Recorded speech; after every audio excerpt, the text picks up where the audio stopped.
Good evening, everybody. I'm Kate Seeley, Vice President for Arts and Culture here at the Middle East Institute. And it's a pleasure to welcome you to tonight's event, co-sponsored with the Beirut Museum of Art, BeMA, USA chapter.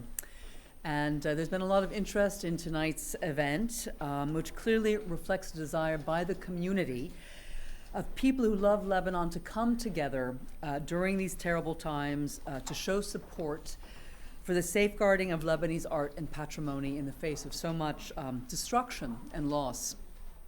Can you all hear me? I feel like I'm not projecting. So tonight's program couldn't be more timely. In the middle of war and economic collapse, BeMA is working to preserve and keep safe a collection of art that includes many of Lebanon's greatest 20th century artists and which have never before been seen by the public.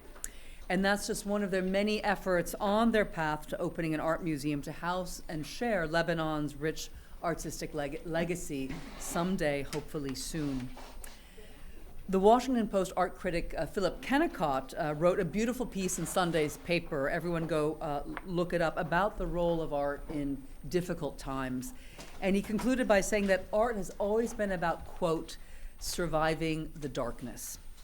And these are dark times in Lebanon and the region in general. And it's at times like these that we most need to support the region's artists and art institutions, a mission that is also central to the work that we do here at the Middle East Institute's Arts and Culture Center. So thank you for being here tonight, for being here to support BeMA. I know there's a lot of love and appreciation for the work that BeMA does in this room tonight, and we're going to learn a lot more about its many important initiatives. I want to thank the people who have put so much effort into making tonight's event possible. Starting with the BeMA organizers, I want to recognize the co-founder, Rita Namour, who sadly had to return to London because of a death in the family, so she's not able to be with us tonight. Also with us tonight is Taline Boladian, the museum's co-director, who is on the panel, and will be telling us more tonight about BeMA's initiatives. I'd also like to thank members of the BeMA USA board, Lyne Baladi, Reem Najjar, and Rania Matar, who's also the curator of our current exhibition outside, Louder Than Hearts, Women Photographers from the Arab World and Iran. So thanks to you all for all the work you do for BeMA.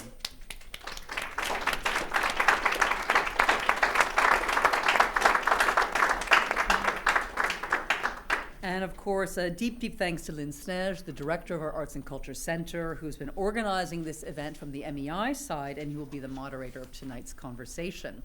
She is the creative spirit and soul behind so much of what we do here at the Arts and Culture Center. And I should note that in between prepping for tonight's event, she's also been working to launch our next gallery exhibition, which I want to give you a quick highlight about. It's a show of contemporary Iranian art opening Friday, January 28th to 24th, exploring the role of the miniature in Persian art as interpreted by contemporary artists. And it's going to be a gorgeous show, and you're all invited to join us for the opening, so stay tuned for the flyer invitation. But for tonight, our program will feature a conversation between Taline and Lyne, followed by a BeMA fundraising appeal to support BeMA's work in art therapy and education, which is so important at this time. And the fundraising appeal will be followed by a reception and remarks in the gallery by Rania Matar, the curator, who is also an award-winning photographer and has many gorgeous works in this show. Thanks to Messiah for contributing the wine, which is from Lebanon, and a huge thanks and a debt of gratitude to Munchies, a sponsor of tonight's event. So without further ado, I'd like to hand the event over to Lyne Sneige. Thank you. Thank you, Kate, for this lovely introduction, and thank you all for being here with us. And Taline, welcome. I'm so happy to be sitting down with you to finally speak about the Beirut Museum of Art that many of you know as BeMA. And as I was prepping for our conversation, it kept occurring to me how much the story of BeMA is actually the story of Lebanon. An amazing project, repeatedly interrupted, but always coming out on top and finding a way to move forward with so much creativity, so much thoughtfulness, and adapting to the situation to just find a way to keep on going. And we're going to talk about all this But before we do, I'd like to introduce you, if only briefly, to our audience. And the biographies are in your hands, the full biography of Taline. Taline Boladian is currently the co-director of the Beirut Museum of Art in Lebanon, along with her co-director, Juliana Khalaf, whom is sorely missed tonight. They steer this amazing organization. Prior to this, Taline held international roles at Christie's New York and Bonham's Dubai, specializing in 19th century European, Orientalist, and modern and contemporary Middle Eastern works of art. Her full biography is in the handout, as I said. And so let's get right into it, Taline. Could you briefly introduce BeMA and its mission and help us understand the incredible journey that the museum has been on since 2016? With pleasure. First of all, I would also like to say my thanks to the Middle East Institute for putting this together, and especially to you, because some of you may not know, but we were here in 2019 on this wonderful panel with Peggy Lohr of the National Museum in Qatar and Glenn Lowry of the MoMA. And at that point in time, we were discussing what we wanted to be. We had just started our programs. We were talking about what type of platform we wanted to be. And I'm very proud to say that now in 2000, almost 25, we have accomplished so much of what we wanted to do. So I'm very proud to be back here in the same, well, not same building, but now the new building, sharing with you what we've accomplished. I also wanted to thank my team in Lebanon as well. I am a co-director, so my other half is in Lebanon right now. And it's very difficult for them, as you can imagine. I have the pleasure of being here while they're sitting there and working on these things to prove that actually our initiative is really important. It's precisely these crises and these wars and whatever is happening in Lebanon. These are make our mandate so much more important, right? This is why we do what we do, to preserve our heritage, to preserve our culture for future generations. So I wanted to thank them as well. And now on to BeMA. So I brought some slides with me. We'll share that with you. So who we are, I just wanted to frame the Beirut Museum of Art. It is a modern and contemporary institution of the 21st century, currently without walls. So we haven't built the building yet. We are on our way to building the building, but we are a fully functioning museum. We have many departments, including researching, archives, you name it, exhibitions, outreach. We are doing it already, and they are all in place. And the beautiful thing about not having walls, as I was speaking to somebody just earlier before, was that we really get to decentralize the art and we really get to democratize the art. So it's us going out there to the different villages, to the different schools, to the different cities, and different types of people, and engaging with them and putting the art in front of them. So this is actually a plus, not a minus in my opinion. And we really have a chance to be a 21st century cultural platform. So it's not just about being a museum where we're showcasing art. It's really engaging with the community, really engaging with our audiences, and creating wonderful programs that the viewers can engage with. The stars kind of aligned for us in 2016 when we did an inventory for the Ministry of Culture. And we discovered that they have about 3,000 works of art. And these 3,000 works of art were in terrible condition and needed preserving, conservation, restoration, proper storage, proper humidity controls. And we had a group of women spearheaded by Rita Namour and Sandra Abu Nadir, who at the time were, they had an NGO called Appeal. And the NGO's vision and dream was to create a museum. So it was kind of really nice to pair these two together. And they made a deal with the ministry, which was that if we take care of the art and if we restore it and we house it, then we can put it into a museum which can be shown to the public for the first time.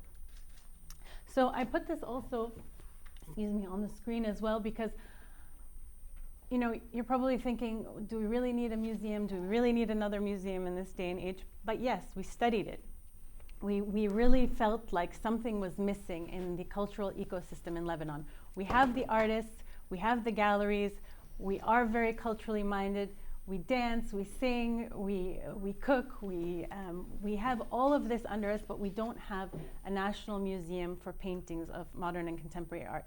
So we felt like we needed a place for people to gather. We needed a place for people to come together, to unify, to share their heritage, to share their culture.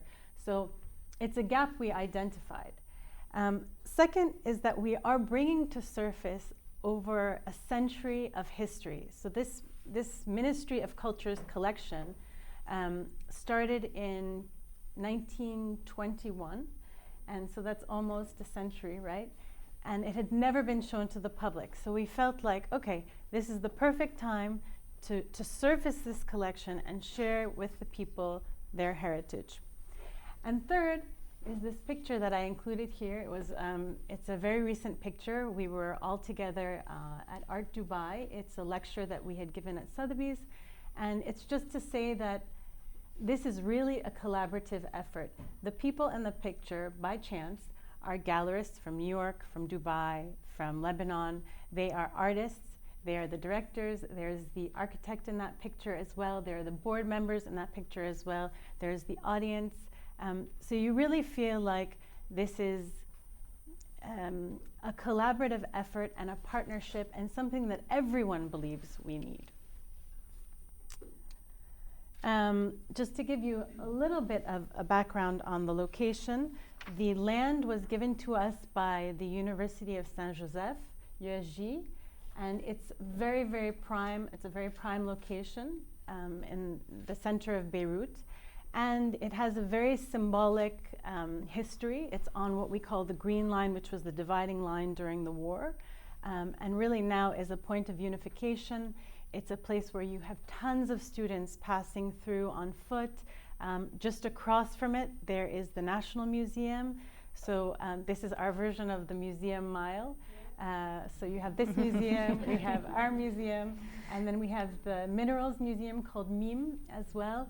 And then USG itself has 5 auditoriums, which we intend to use as well. We're not including auditoriums in our museum because there are so many. So this is the space. Currently it's a parking lot. The parking will go underground. So for those of you who know the area well, every time we say this, people freak out about not having that parking lot anymore, but we will preserve the parking lot as well. And it was designed by this incredible architect, Amal Andraus. For those of you that know her, she was the former dean of Columbia University's Architecture School, and she's a star architect. She's done a lot of work, and we're really pleased to see that she designed our space as well. A small timeline. I'm not going to go through it, but again, to show you that it's 100 years of history that we're resurfacing, and that the first person who started this collection actually was Philippe de Tarazi, who was a philanthropist, and he founded the Lebanese National Library, and he intended to put books and art and artifacts in the library for the public to see. So from day one, this collection was meant for the public, which is incredible because it's never been shown to the public before. So, but the intention was there. And as Lyne said as well, it followed the trajectory of Lebanon's history between civil wars, revolution, the blast. And you can see as well, in 2016, after we signed the deal with the ministry, we went through all of these mini crises. And at every point, we had to pivot, but again, stayed within our mission and ethos, which I have up here, just for you to read. And the reason why I put it up here, I know usually a mission and a vision is not the most interesting thing to read, but we spent hours and hours, workshop hours, creating it, and it really forms the base of everything that we do. Preserving the heritage, supporting the contemporary artists. At every turn, this national collection that we have ultimately been given to protect is at the base of everything that we do. So whenever we want to decide on how to move a program forward or what to engage in, we come back to this and we say, does it fit within our mission, yes or no? And then we go on and do it or decide not to do it. So that's, sorry, a very brief, not so brief summary of the Beirut Museum of Art. That is a great starting point, because we are going to hone in on some of the things that you just said. And I think, you try to bring it up to life to us all, but I know that there's a video that we can watch that will also help us all understand and really get into the spirit of everything that you've said. So maybe we will watch it all together. It's a short 6 to 7 minute video, and then I'll move on. Driven with conflict and despair. We should never give up on culture. We should never give up on education, and we should never give up on Lebanon.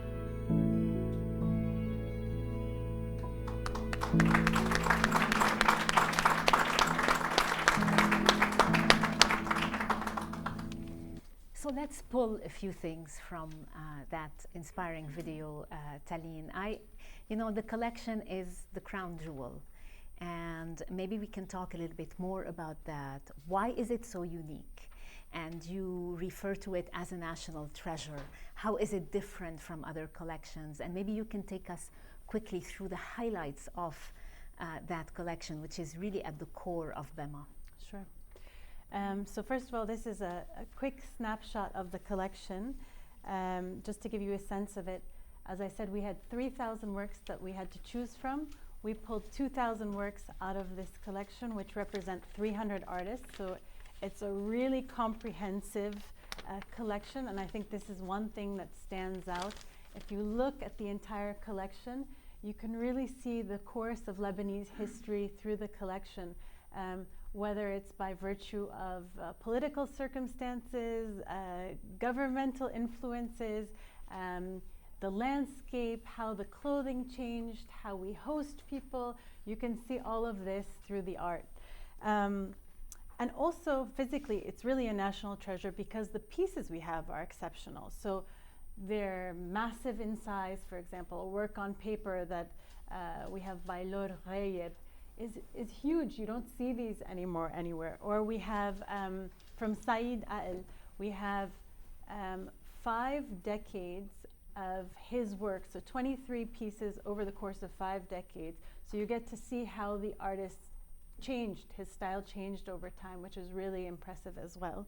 And that it not only tells the history of Lebanon visually, but again, as I said, politically, historically, through the way things changed, urbanization, landscape, and you really get to see a full picture of Lebanese history. And again, everything that we do goes back to this national collection. Here's a sneak peek of what's in the collection, and I chose these images because each of them highlights something important.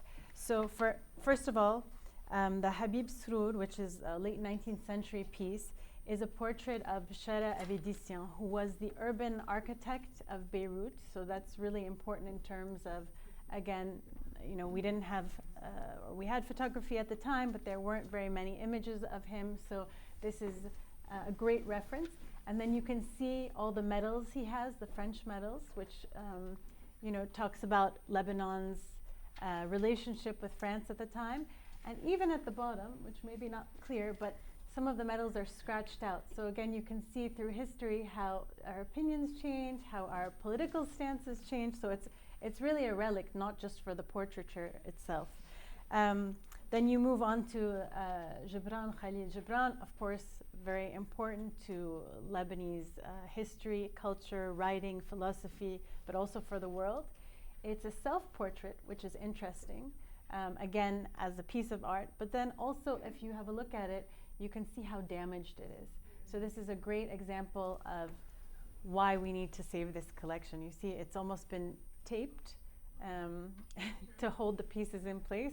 And this is how you would have found the collection that was in really a pitiful state at the time. Marie Haddad is right next to him. And we don't have a lot of information on the female Lebanese artists, so we don't have a lot of documentation. So the collection actually has a plethora of female artists, which we are now discovering and now we are able to research. And again, if you look at what she's wearing, it also gives you indications of perhaps how people dressed in certain villages at the time. And then moving down to kind of the abstract impressionist period, you also realize that Lebanon was following Western influences, had influenced the Western cultures as well. You know, it was a place where people met, they traveled to. So we definitely have a place within the art historical narrative, and it's really important to show that as well. And this is just for fun, a list of the artists, because people always ask who's in the collection, what's in the collection. It's not a secret, but we really do have some blue chip names. They're really important names, and some contemporary pieces, as I have highlighted here as well. So, where is the collection now, and how have you kept it safe during, you know, the recent war and, you know, the continuing instability? And I know that you've helped others as well keep their collections safe, but let's talk about the collection first. So I know this is DC, so I'm not going to tell you where the collections are. No, I'm just joking. Actually, we have decentralized the collection.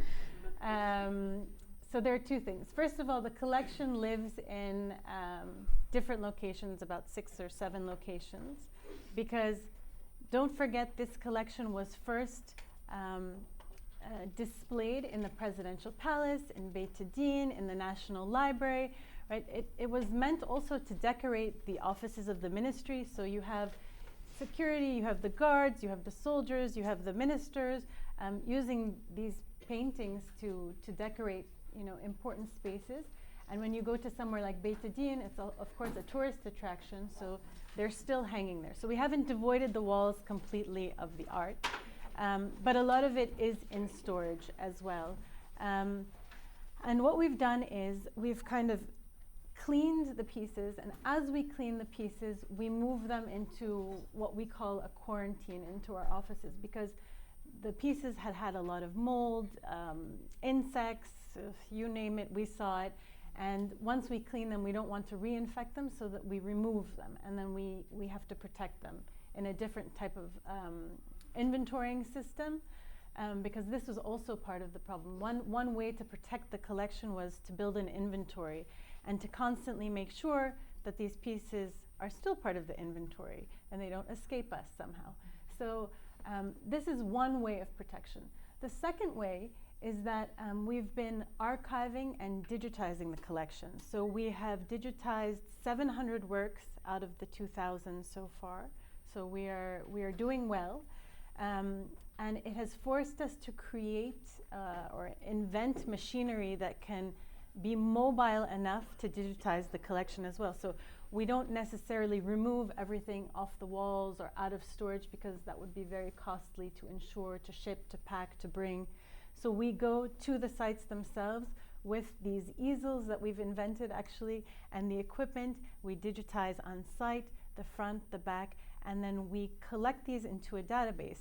And the database was initially meant to be able to share with the public, so that they could research, so that they could access the collection, so that the diaspora could interact with the collection. But now we also realize it's a safekeeping measure, it's a tool, so that in case of destruction, in case of appropriation, in case of, you know, we've all seen it in different countries, the worst case scenario, we actually have documentation of the collection as well. And I didn't share with you the picture, but this is really interesting as well. So I'm not showing you our beautiful storage spaces, but I'm giving you a taste for where the pieces are in some of the worst instances. The first picture is in the bathroom of Beit Din. So you can see how the piece is just kind of laid there. And interestingly enough, when we did the first inventory in 2016, this piece was hanging somewhere else. So when we came back in January to get back into Beit Din, we couldn't find it anywhere. Mm-hmm. And this is where we found it. And then you can see the restorers kind of removing the pieces off the walls. And the last picture is of one of the conservationists dusting the pieces. So what also happens is, as I said, we don't want to remove the pieces off the wall because that would be very sad for the location and for the people coming to visit, but it means that we constantly have to upkeep them. We have to clean them, we have to look at the backs, make sure there isn't any more mold or new mold has grown. So we dust everything, we clean it, and then we restore it to its place.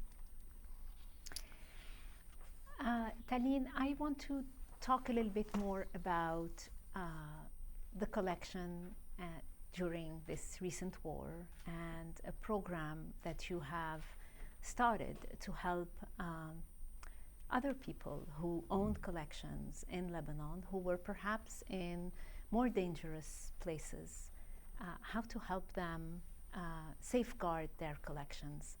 Could you speak to us about this? Sure. So this is something we're really proud of, but is also really timely, actually.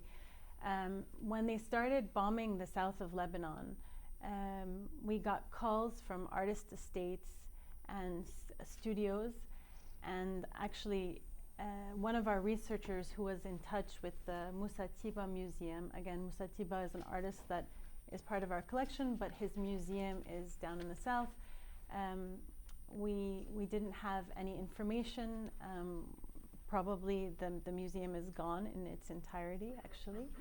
And then we felt this rush for people wanting to protect what they had. So when we got these calls, we realized that, okay, we don't have any tools, we don't have any capacity to save them. And what can we do at the last moment? So we put together a plan, and it's called SON. It's the safeguarding of art and archives in the wider network. And it's something that should have been done 10 years ago, if not more. And it has 4 phases. So the first phase is to do what we call cultural mapping. So nobody in Lebanon knows where all of the museums, all of the institutions, all of the artist estates, et cetera, are. So the first thing was to identify where all of these are. So we have a team now that's just making phone calls, going and visiting. We're using the galleries. Again, it's very much a collaborative effort. People who know people who are in touch with the families of the estates, just to figure out where all of these places are. Once we make contact with them, it goes into the second phase where we create a toolkit. So they answer a few questions based on what they have. Are they works on paper? Are they sculpture? Are they archives in terms of, newspaper clippings? What is it that they have? And then we respond to them with what they can do to protect the pieces. Is it moving them? Sometimes that's not the most feasible option. It's not the best option. Do we tell them to bubble wrap it? Not necessarily. So we have to give them a toolkit on what to do with the pieces as well. Then the third, more interesting part of the phase, part of the plan is the extraction. So we're now partnering with another institution called Biladi. Biladi has Blue Shield, basically. Which means my country. Yes. Teaching. So they are in charge of protecting cultural heritage. But again, it's very difficult for them because they've kind of parachuted themselves in and they want to protect the cultural heritage, but again, they don't know where it is. So that's why they're partnering with us to find out where it is. The Blue Shield trains the soldiers on how to extract, and then they actually do the extraction. So it's kind of like a SWAT team for art. It's really incredible. Very Lebanese, I have to say. Yes. Very interesting. I would like to be there for one of these. And then the fourth phase of this is the vault. So it's really important to create somewhere where we can actually store all of these pieces. And we're in the process now of working on a grant for this, to build this vault almost immediately. We should have the answer by the end of December.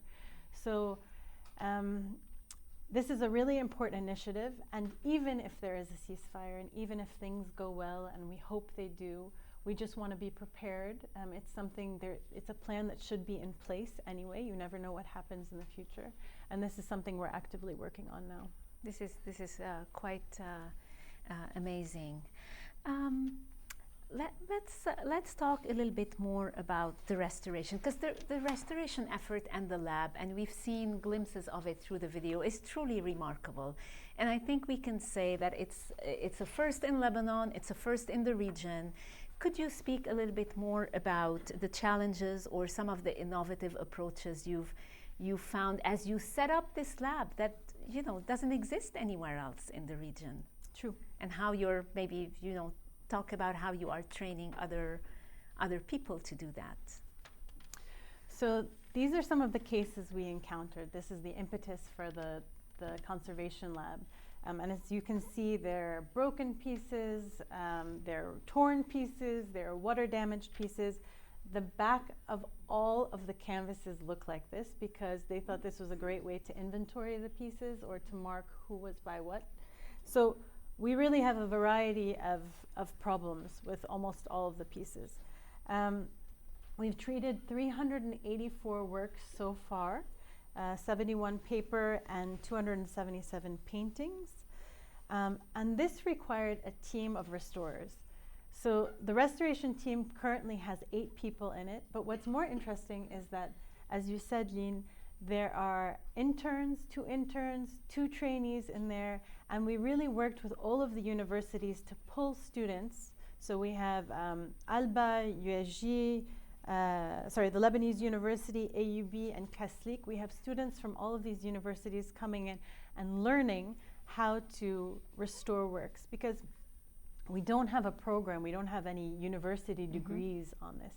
So the thing is, once somebody learns this and we train them, we also don't want them to leave and go elsewhere and utilize their skills. So we want to also provide work for them in Lebanon. And so it's kind of become this center and this hub. And it's the first of its kind, not only in Lebanon, but in the region, to be honest. We've become really the place to go, because we are also bringing in a lot of training from outside, from the MoMA, from the Metropolitan Museum. We have a science conservationist that recently came that actually talked to AUB students, scientists, to teach them about conservation methods.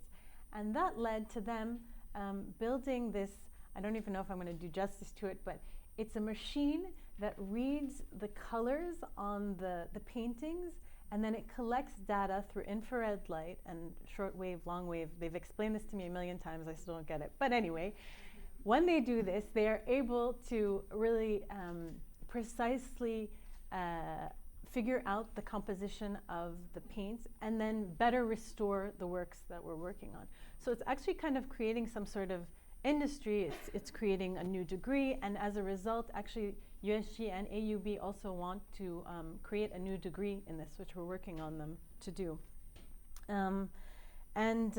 Also our interns have gone on to do other internships and other jobs outside of Lebanon. So we're really proud of that as well. It means that we're teaching them well. Yes, of course. And then, of course, other institutions have utilized us. For example, when there was the Beirut blast, amongst things that got ruined, Sirso is a wonderful museum in Beirut as well. And they had a lot of pieces that were covered in dust, and we sent our team to basically clean up their works of art as well. So it's really important for the country in terms of a restoration lab. And we also created something else. So this is kind of an uninteresting picture. If you can see in the background, there's what we call a suction table.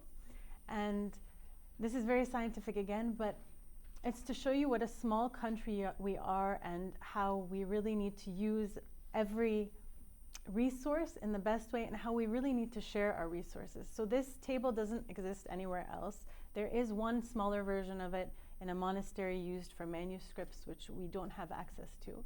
But because we managed to buy it, it's a $40,000 table, and you can restore pieces of paper in it.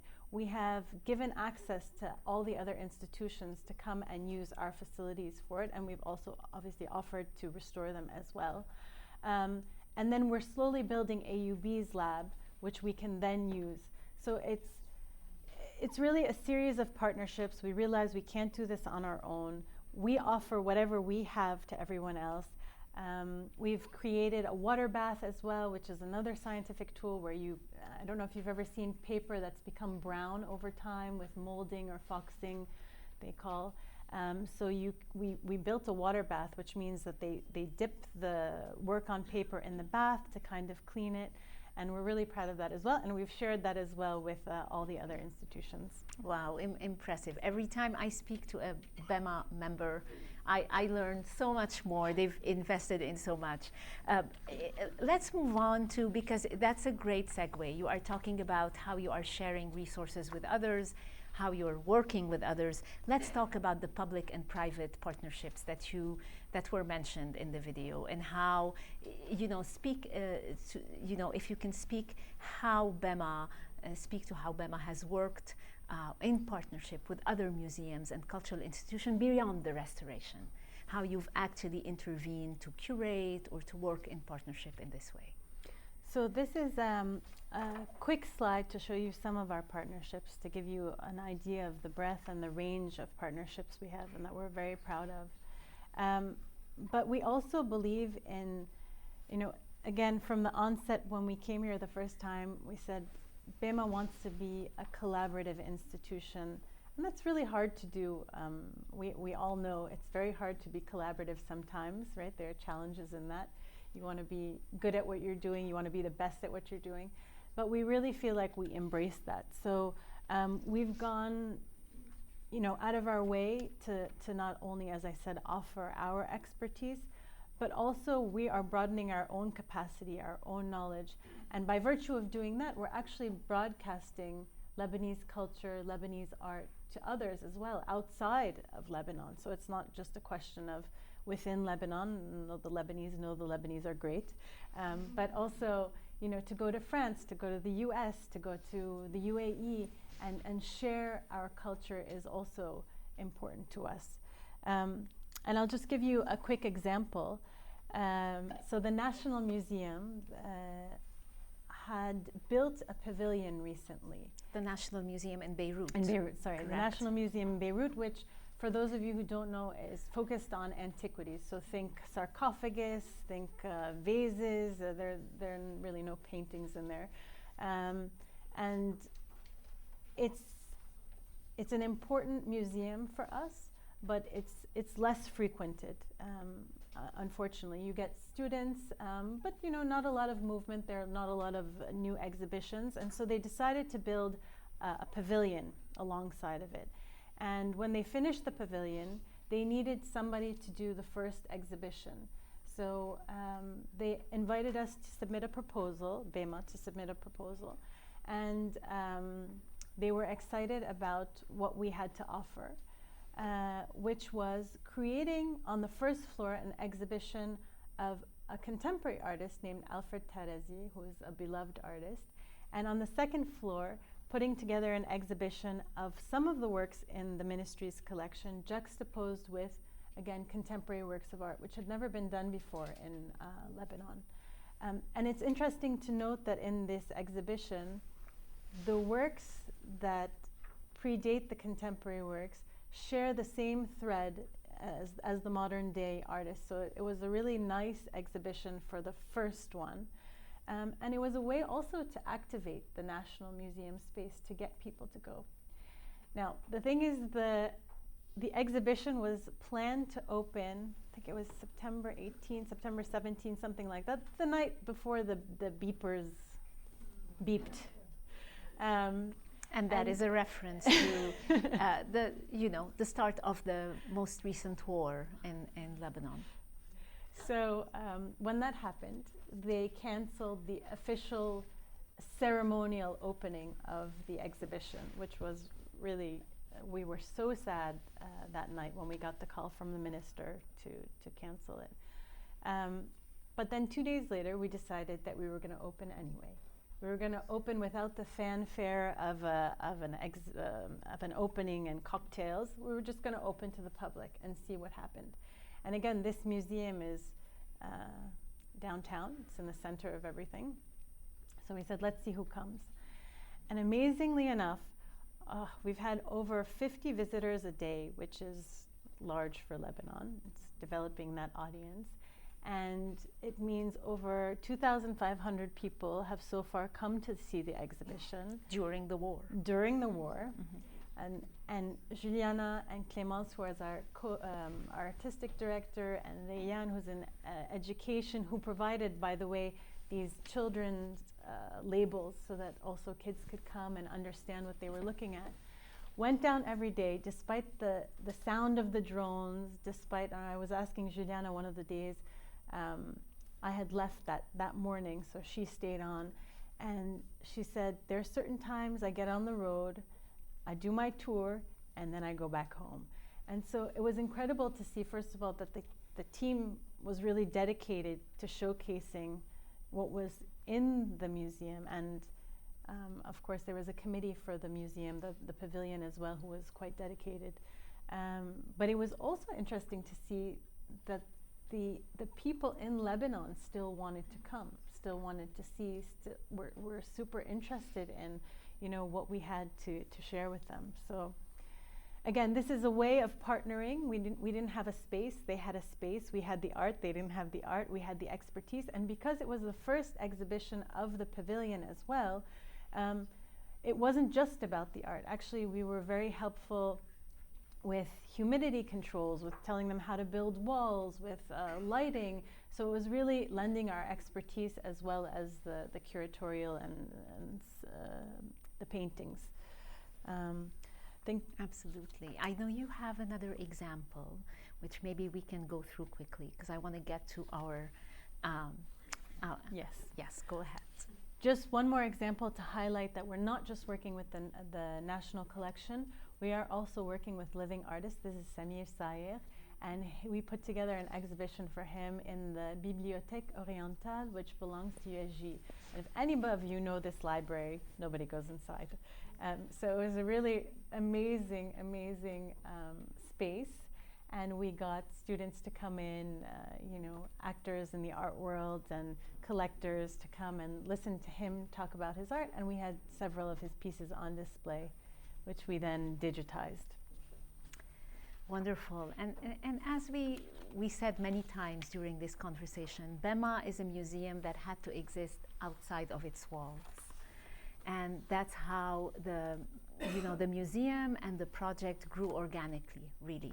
So you really exist more as a cultural platform, first in touch with your community before you exist as a building. And you talk a lot in this regard in terms of, you talk about community building, you talk about fostering a free, spirited and minded civil society. I'm going to talk a little bit about this and how BeMA has managed to foster this dialogue in a faction in society that is very important, which are first the children's, but also I know BeMA has done work with adults and young adults, but let's focus on that. Could you speak a little bit about the community engagement part of the work? So really, as I said before, because we don't have a building, our aim is really to decentralize and democratize the art. And those may seem like big words, but it just means that we really want to get out there into the villages, to the different religions, to the different sects, to the different age groups, to the different levels of society, and bring the art to them. And at the end of the day, when we have this museum and we have the walls of the museum, it's really important for us to have an audience. I mean, what good is it going to be to build a museum and have no one come and visit it? Right? So what we are doing also is cultivating an audience slowly as well, by bringing the art to them through artist residencies, through exhibitions, through our educational programs. We're really trying to show the public, to the communities, ways in which art matters to them. Is it through the different themes? Is it through their heritage? How can they connect with the art? And I think it's at its best, art is at its best when we can actually offer it to the different communities out there. So as I said, we've done workshops, we've done in community centers, in schools, we've activated other spaces, and really this is again testament to the fact that BeMA exists with or without the building. Could you share with us some of the, could you talk a little bit, just a few minutes, a minute or two more about how the education program is spread in the schools? Sure. And speak a little bit to that. I know you had a slide that maybe Here. people will enjoy seeing Yes. how the schools are actually spread out. Yeah, the slide here actually shows not only how the schools are spread out, so you can see some of the towns are Jbeil, Brumana, Shuf, Baskinta, so you get an idea from the north to the south where we're going with our programs, but also to the left of that is really interesting. It's what we call the traveling boxes, and the traveling boxes were a project created by university students and a designer who we had commissioned to basically, it's like a crate. If you can envision it closed, the painting lives inside the crate. We take the crate to a village, and then we open the crate up, and the crate doubles as walls, so that we don't have to put together new scenography, we don't need to find a location for it, we don't have to spend money on lighting or anything else. And so these traveling boxes go from town to town, and that way we can exhibit that as well. So you can see on this map not only where the schools are, but also where these traveling boxes plan to go. They were scheduled to start in Beit Adin in September. For the reasons of war, we didn't start the program, but now we're going to restart it in the springtime. That's wonderful. I'm about to ask Taline her last question, so you may want to start thinking of your own questions, because we're gonna open the floor in a minute. So Taline, you are indeed, BeMA is indeed a beacon of hope in Lebanon at a very difficult time. What would be your closing message, and what would you like every person in this room to leave with tonight? Big question. All right. Well, first of all, I wanted to say thank you to you all for being here today, because it means that we are doing work that matters to the diaspora, but also find a way, in which you can engage with this. I mean, if this is something that interests you, we always need people to join us, not just financially, but with your expertise, with your awareness, sharing it, publicity, because a lot of people, like I'm sure many of you tonight, don't know that there is something positive happening in Lebanon amidst all the other things that are. And it's really important for us to disseminate the happiness that we share in this project, and really creating and preserving our future for future generations. I think that's number one. And number two is that this project really goes beyond the art itself. It's about unifying our people, our heritage. Yes, we come from different backgrounds. Yes, we come from different sects, different classes, different regions. Everybody is very proud of their town, their whatever it is. But we are one country at the end of the day. So the art helps us build these bridges and describe these narratives in a way that we can all be proud of. And I hope that you're able to take that back with you as well. Thank you. I'd like to open the floor.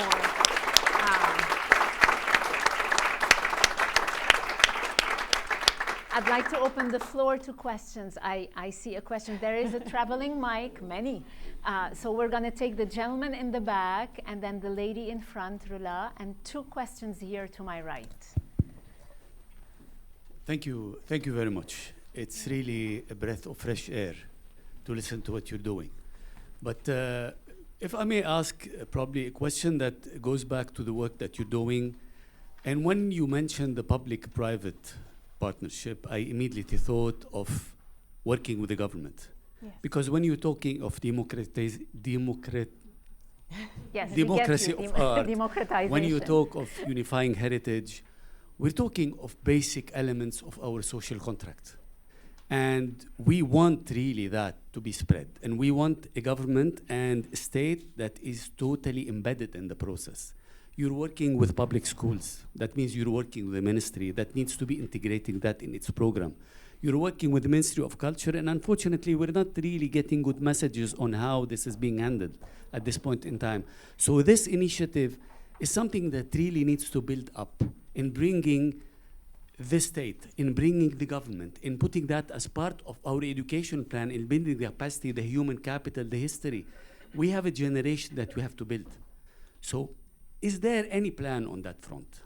So actually, you're going to allow me to talk about something we didn't have a chance to talk about, and I actually have a slide for it. She comes prepared. It's actually the art in our, it's called Creative Pathways. It's the art and the education in the public schools that we do. And in order to get into the public schools, we definitely need the Ministry of Education to participate. And they are the ones that tell us which schools we can access. Of course, we have a huge wish list, but we want to make sure we're representative in all the different areas. So we work very closely with them to present our program in public schools. Also, if you want to present art in public schools, you realize you have to take time from other things. So it's not like we can just go into the public school and say, we have an art project for you, and yalla, fit it in somewhere. No, we need them to instruct the teachers, to instruct the principals, to fit it into their curriculum. And so actually they've been really supportive in this, and they've been really great partners in this. We all know they have their limitations, whether it's the cultural ministry or the educational one, but this is where the private initiative does come from, actually, and they are okay with us coming in and doing these things. So right now we have put an art therapy program into place. And so for those of you who don't know, in Lebanon, public schools start in October. The war technically started in September. And when that happened, they immediately dedicated the public schools as shelters and areas of refuge for the communities that were displaced. So now all of a sudden, these schools were being used for this. Now, there were 3 scenarios that the Ministry of Education presented. One was to open half of the school to students and keep the other half for the displaced families. One was to go online, which is what all of the South did. They all went online. And the third was to find another building close by where they could keep, the schools running in where they could actually attend in real life. So as a result, when the schools open up, we realized that these kids are going to be traumatized. If they haven't been traumatized directly, they know somebody who lost a family member, who lost a house, who lost something. And so they're not going to be able to concentrate on their studies right away. So we created a program to teach our artists how to interact with the students through laughter, through exercises, which allow them to express their emotions. And then by virtue of doing that, we give them, again, like a toolkit of how to engage with the kids, not only to protect the kids themselves, but to protect these artists and the teachers that are coming in. And so again, we can't just go in there and do these things ourselves. Yes, we have these ideas, we have the support, we have the expertise, but we need the ministry's help as well. So they've been great supporters of this. Thank you. Briefly, we have 2. I think we can take a couple of questions, but then we need to wrap so that the conversation continues. We are here. We just want you to enjoy some food and drink. And yes, the lady. Thank you. Thank you so much, Taline, for this extremely interesting presentation. Actually, it's a beacon of hope in a country that has been through so much. I have a question related to the preservation that you mentioned, the restoration work. And when you showed the photos of the state that the art pieces were in when you found them, it made me think about whether you had other examples in other countries.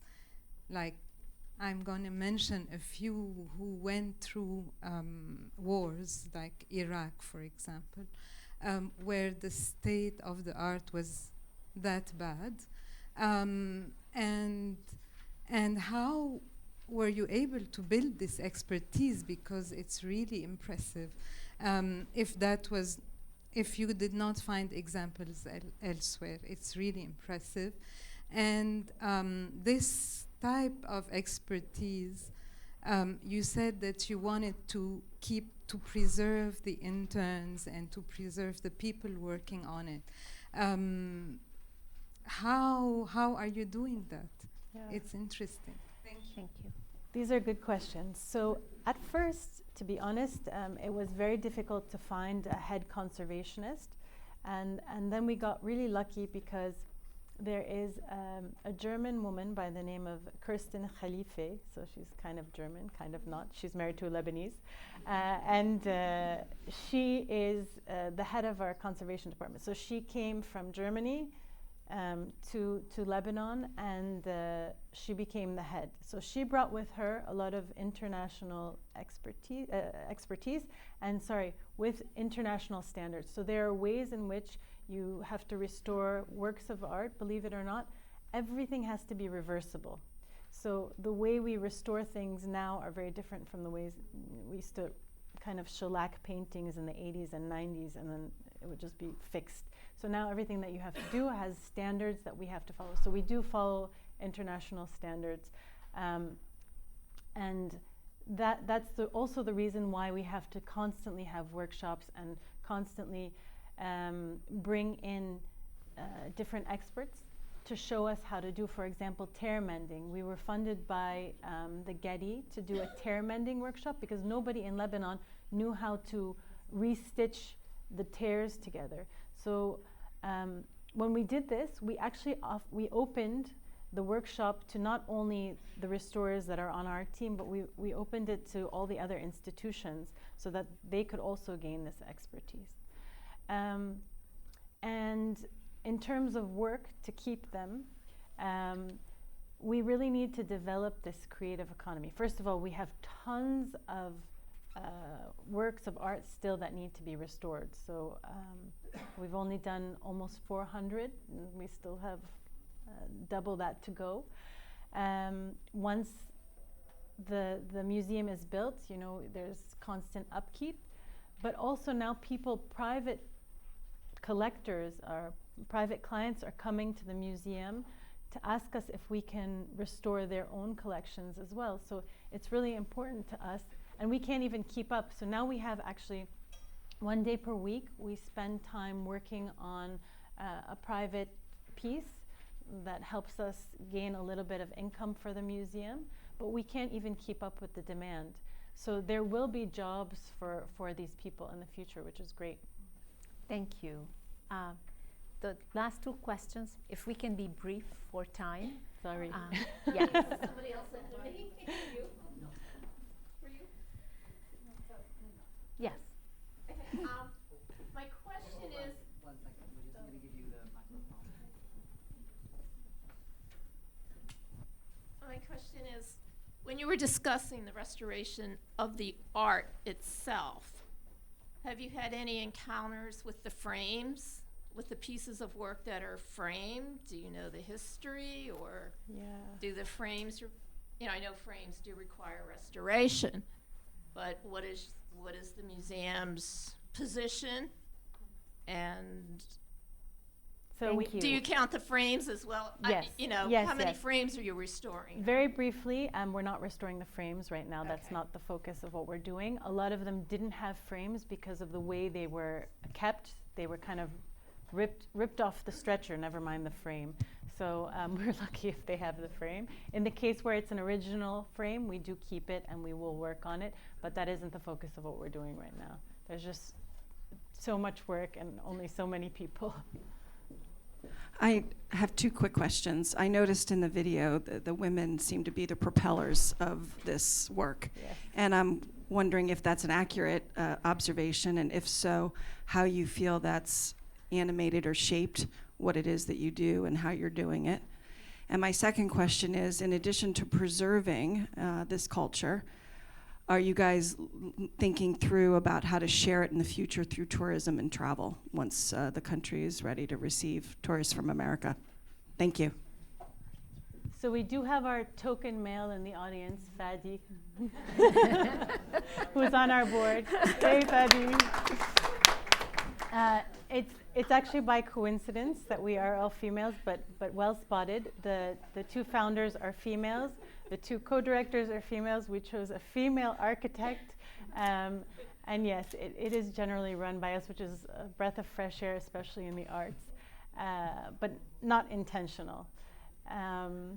So I think that's the short answer to that question. And the second question about tourism, if you could, you were asking? Are you thinking that far forward, and in what ways is that shaping what you're doing today for when the country's open for tourism and travel? Absolutely. So yes, definitely. I mean, Lebanon doesn't exist without its diaspora, first of all. So we are, this is definitely something that's being supported by the diaspora, and I think that this is a really important element to this museum in particular, because we all feel like, especially, I mean, I'm born and raised in the States, and I know how we want to assimilate and yet cling on to our heritage as well. So it's really important for something like this to exist for people who come for the summers and for their winters and vacations and to visit family. Absolutely. It will be difficult to take the pieces out of Lebanon for the time being. The ministry is very protective of the pieces right now, and I can understand that, but there definitely are plans. Thank you. And that is a great question and segue, because actually our show is about women and is about great women photographing women. And I think I'd like to present very briefly the president of the BeMA USA board, Ms. Taline Boladian, and Rania Matar, who's our beloved curator for our show, Louder Than Hearts That Hangs and graces the walls of our gallery. And I want to give them the floor, as there is a fundraising appeal from BeMA that has also Rania's work involved. So over to you, Rana. Thank you, Lynn. On behalf of BeMA USA, thank you so much to all of you for your presence here tonight. We're very grateful for your interest in learning about BeMA, and we're very grateful to the Middle East Institute and our collaboration, and the wonderful team, and especially Lynn and Kate, for their support and their partnership. As you learned from Taline and from the discussion between Lynn and Taline, though the physical building is not yet ready, the museum doors are virtually wide open, and its heart is open to the community and to the world. BeMA is, on one hand, is helping to mend the scars in the art collection of the Lebanese people, in our art collection, as it is the custodian of this collection. And on the other hand, it's also helping to mend our emotional scars through the powerful role of art, the powerful therapeutic role of art, helping children, displaced and traumatized children with art therapy, but also, I think, helping us all collectively. We, the Lebanese, as a nation, are also in need of art therapy. I'm just going to use a metaphor from the Japanese. One of the esteemed art forms in Japan is kintsugi, which is the process of fixing or mending broken ceramics using lacquer and gold, and leaving gold seams where the scars were. Hence, it's a philosophy of embracing life fragility and creating an even stronger and more beautiful piece with the scars.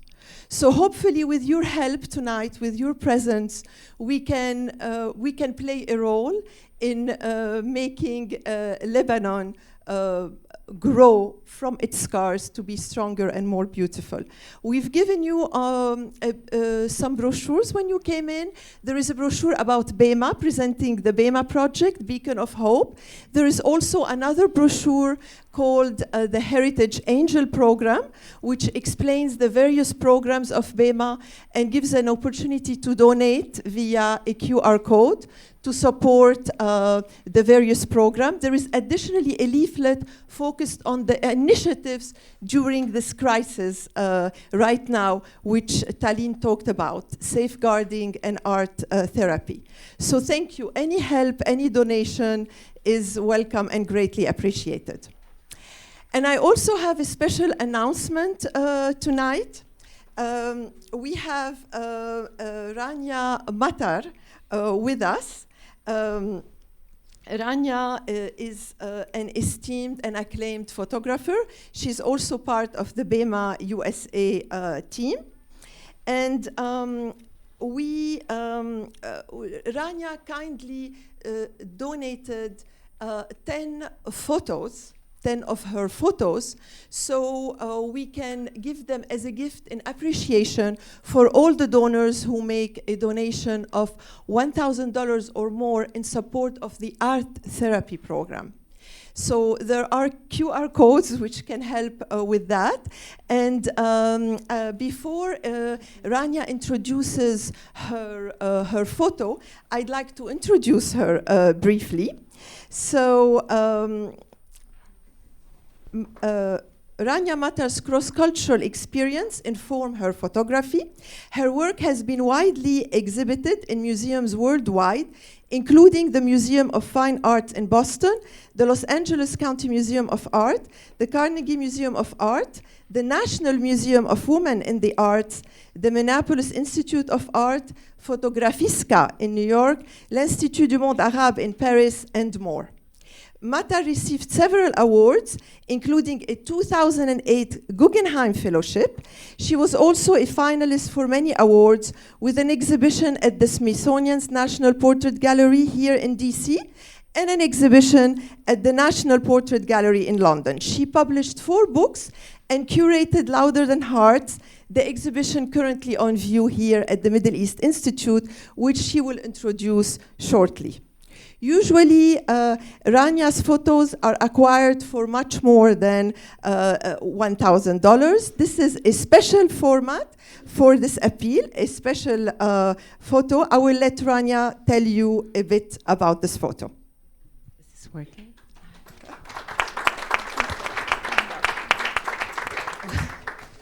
Wow. Hi, is this working? I can't tell. Yes. Hi, everybody. Rana, thank you for this. And thank you, Taline and Lynn, for this unbelievable presentation. I mean, I'm on the board and I learned so much today. So I think it was great. So I'll be talking more over there about the exhibition, but I just want to tell you about this print. I mean, I'm donating this because I think what BeMA is doing is very important, and I feel like, especially with what's happening in Lebanon right now, we need to help in any way we can. So this is my way of helping a little bit. And for me, we picked that picture. I mean, BeMA, the board helped me pick that image. For me, this is very representative of Lebanon. It's part of the series that I'm going to be presenting inside as well. That's titled sorry, I'm a bit nervous. That's titled 50 Years Later, Where Do I Go? Referring to the 50th anniversary of the Civil War that's coming up. And the project started with me photographing younger women in Lebanon. It was the age I was when I left in 1984. This is dating me right now.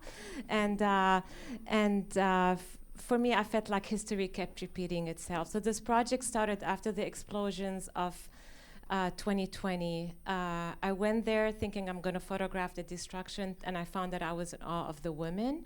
And this image in some way represents so much about Lebanon for me. It's about the beauty, but it's about the decay at the same time, side by side. It's about, you have the beautiful shore, but you also have the trash and the old swing set that's beautiful in its own way somehow. But it's also about this whole sense of exile. Do you stay or do you go? And looking out as if she's about to leave. So for me, that was a bit representative of what's happening now again. So we felt it was the right image to offer. So that's it. If you have questions, please ask me, and you're going to hear me more again. Thank you.